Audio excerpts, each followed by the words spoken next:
Yo, man, listen, folks. We done went and dug him up, man. He over here in the restaurant harassing the young girls, the waitresses, man. Somebody said, sir, are you leaving out? Yeah, take this old man with you. What's up, Chad? What you doing bobbing the girls in the IHOP for, man? Listen, man. First of all, I'm going to let y'all know that Leon Muhammad, sports producer, Hall of Famer, from 24th and Ridge in North Philadelphia. Listen, I got a new company called Pro Safe with my partner Al Raheem.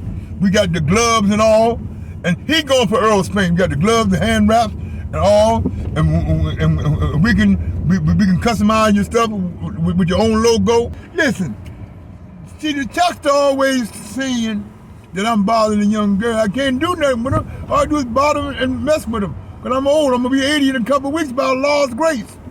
You know, as a representative of Pro Day. What's your birthday, sir? June 18, 1943. It all started in Birmingham, Alabama, by the way of 24th and Ridge in North Philadelphia. Yeah. So what's up, man? What's up, man? What's the story, man? What we talking about, man? Come on, man. Well, we're gonna stop in Dallas, Texas. You mean the home of the world welterweight champion, the man that holds what is it, 4 belts, Earl, the 3 belts. Spence? Well, if you say he's the truth, I don't know what he is.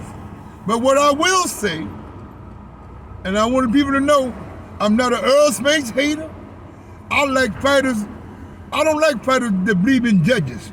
Ain't all that judge stuff, because the judges can be fixed. If you get your ass woman get knocked out, that can be fixed. Plus, also, only the hospital can pick you up. Plus, but I don't mean to cut you off, but also fights are subjective. You know, what I see in a fight, you might not see. It depends on what you like.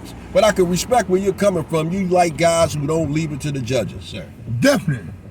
Because when you leave it to the judges, sometimes your heart gets broken. And you leave it to some referees, your heart gets broken. Just ask our homie from Nice Town, Mildred Taylor. You mean Mighty Mildred Taylor, sir. Olympic gold medalist. 1984, 17 years old, in Los Angeles, California. I was there. But what is it about you to understand one thing?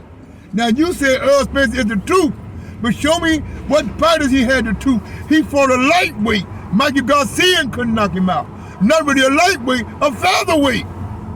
Well, talk to me, Chuck. Talk to me now. I'm say this. You said he the truth. I think Earl Spence might have worked on his boxing ability at that time. I don't even think he was trying to hurt him, because you know what? I think Earl Spence got gun shy when it came to Hispanic fighters. Maybe the Mexican Mafia might have threatened Earl Spence and told Earl Spence, if you knock Mikey Garcia out, we're going to knock you off.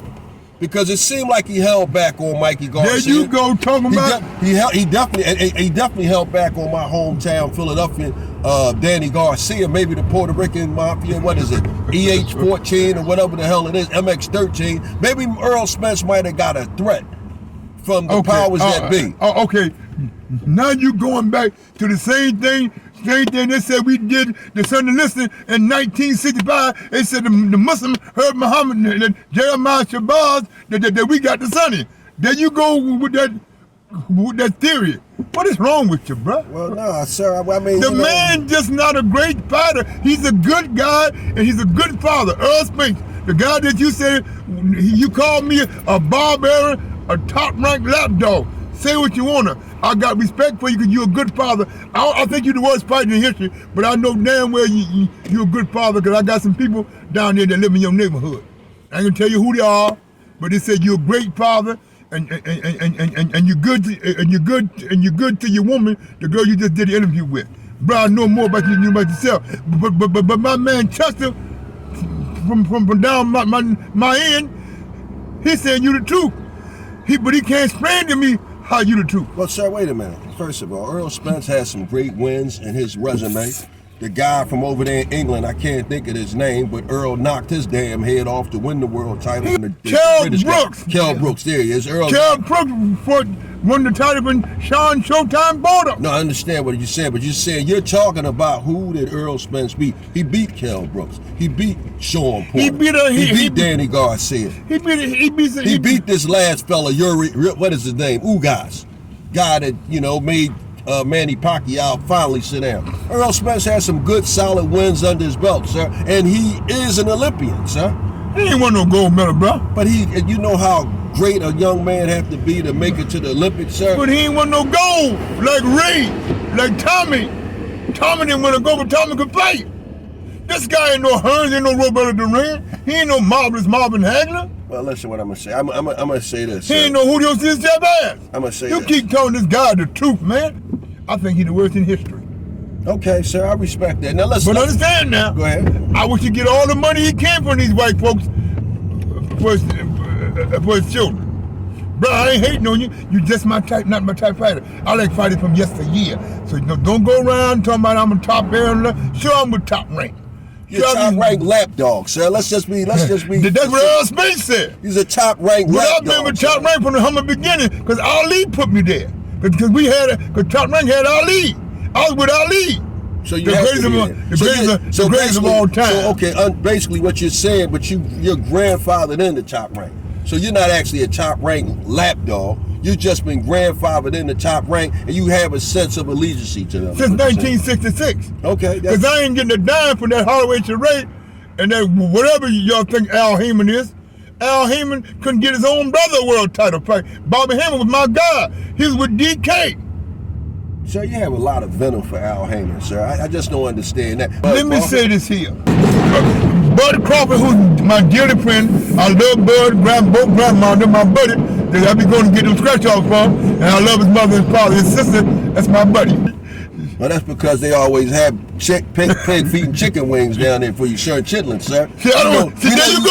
I don't eat pork. We know you backslide a little bit, sir, when you get down there with Chance Crawford's people, man. Listen. They always have pig feet and chitlins for you, man. Bruh, I don't eat whole. I'm a Muslim. I stand on Islam. I stand on the Sunnah of the Prophet. May peace be upon him. I believe in peace. Islam, Lord. What's about Muhammad Rasulullah? So you sound like you're going for Bud. I don't want people to say I'm bad, but there's no question. I'm with Omaha, Nebraska. Them my people. You're a top ranked lapdog, sir. So you say what you want to say. I'm nobody's lapdog. So okay, sir, since we done covered that one, what about your nephew? Your nephew has a big fight coming up. Well, tell Primo Lopez. Next Saturday night, Madison Square Garden, the Mecca Boxing, top rank, the greatest promoter in the world of today, B.A.M. Tell Primo Lopez, known as Takeover. All them guys get ready to wall away, he's coming up. Because he's young, he's moving up. It's going to be a great fight. He's fighting the kid from England, Josh Taylor, tough Englishman. Remind me of the great Henry Cooper who knocked down Ali in 1963. He fighting like Chuck. See how Chuck doing punches? Like it's 1930. They don't do that no more, Chuck. They don't do that shit no more. Not at all. But that's what you believe. So I like Telepino Lopez. This Taylor guy. Tell me about this. He's a tough Englishman. He remind you of Henry Cooper. He's tough. What more you want me to say? He's a tough guy. And he beat, what you call him? This might be a title fight, because he won the title from Regis Prograis. Okay. This might be a title fight. Okay. But tell people, he won the title. So this is the Josh Taylor guy? Yeah, Josh Taylor won the title from Regis Prograis up New Orleans. Okay. This might very well be a title fight. Teofimo Lopez, a former world champion, the second professional loss on the record of the great Vasily Lomachenko. Yo, keep saying Lomachenko is great. But he's great because he had 400 amateur fights? Well, you got to give a guy credit who has almost 400 amateur fights and only lost really technically 3 fights. But he's not that great. The greatest fight ever lived is Sugar Ray Robinson, amateur All-Pro.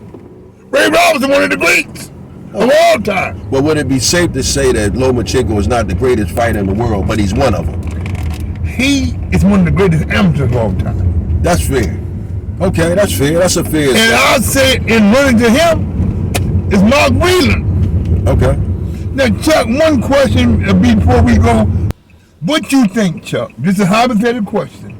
And I want the people to know on your website, on your channel, what you think about Adrian Broner and a second comeback fight for Ryan Garcia. Give me your opinion.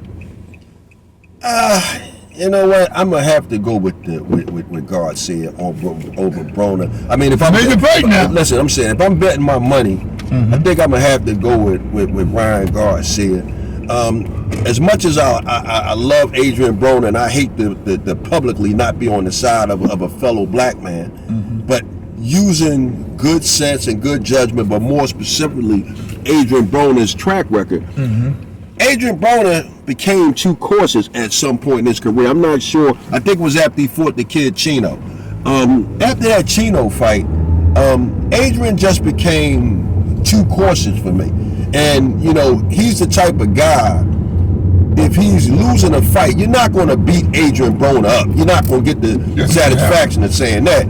But Adrian he won't fight. And if he goes in there with Garcia and Garcia throws some smoke down there and something goes whistling past Adrian's chin and he feels a threat that this kid could knock him out, Adrian Broner, but he'll go back to revert to being 2 courses and he'll just lose the fight through inactivity. That's my opinion on that. Now, another question. We all know he was the master DK. He was Don. But let me ask you a question. This fight that's going July 29th between Dallas, Texas and Omaha, Nebraska, Earl Spence and Tan Bud Crawford. This fight should have been a Don King fight. DK, only in America.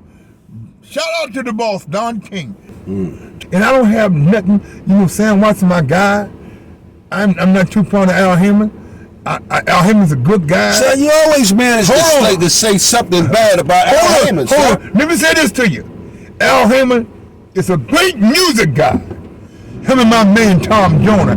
I think that he don't know boxing, but I give him his just due. He's a music master. Okay, I understand. He should be in music, get them old acts, them royalty that the white folks and them run them royalty. He want to chase behind some boxing, some fighters that he ain't really paying. Adrian Broner told you they don't get all the money, they get a check every week. How you gonna man sweat and tear and you gonna give him you gonna launch the check out to him? Now this is what Adrian Broner said. Right. Earl Spence said the same thing. But see, you gotta notice, man. Notice our homie ain't with him no more. Julian Williams he ain't with the Hollywood show anymore. J-Rock, sir. Well, J-Rock. And Julian Williams from West Philadelphia. J-Rock, sir. Former world's junior middleweight champion, J-Rock. How you lose your title in your own hometown, man? Sometimes you have a bad day, sir. But listen, we all had a lot of bad days. But what I'm saying to you, Chuck, is that people think I'm pro Top Rank, but they don't know I've been with DK since he come home. I'm done with it. Bam.